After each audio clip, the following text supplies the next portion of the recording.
வாழ்களமுடன்.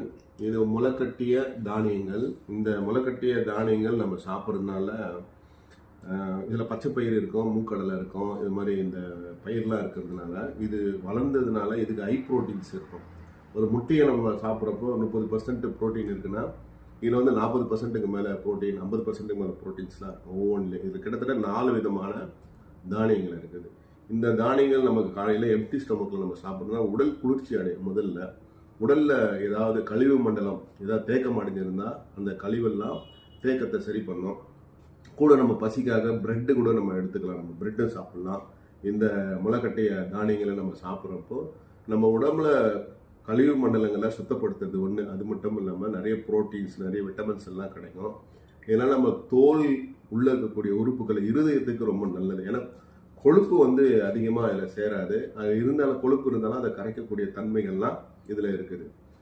அப்போ இந்த முளைக்கட்டை தானியங்கள் நம்ம வந்து 50 வயசுக்கு மேலே இருக்கிறவங்க இதை சாப்பிட்றப்போ அவங்க சுறுசுறுப்பாக இருப்பாங்க. இது சாப்பிட்டு ஒரு 2 மணி நேரத்தில் உடம்புல இருக்கிற மோஷன்லாம், வயிற்றில் இருக்கிற கழிவுகள்லாம் வெளியே போகும் 2 மணி நேரத்தில். அதுவும் இல்லாமல் இதை நம்ம சாப்பிட்றதுனால உடல் வந்து ரொம்ப சுறுசுறுப்பாக இருக்கும், ஆரோக்கியமாக இருக்கும், ஆக்டிவாக இருக்கும். நம்ம நல்லா சுறுசுறுப்பாக இருந்து நல்ல சிறப்பாக நம்மளுடைய வாழ்க்கையை வந்து மேன்மைப்படுத்துறதுக்காக காலை உணவாக நம்ம எடுக்கிறப்போ நம்ம ரொம்ப ஒரு அற்புதமான ஒரு உணவு இந்த முளைக்கட்டிய தானியங்கள். இதை நம்ம சாப்பிட்டுட்டு காஃபி, ஒரு ஹார்லிக்ஸ், பூஸ்ட், இல்லை ஒரு பால், ஒரு கப் பால் சாப்பிட்டுட்டா காலைய உணவு ரொம்ப சிறப்பான ஒரு இது. நம்ம இட்லி, தோசை இதெல்லாம் சொல்றதுனா கார்போஹைட்ரேட் வந்து அதிகமாக சுரக்கிறதுனால, அதிகமாக உருவாகிறதுனால இன்சுலின் நம்மளுக்கு பத்தாது.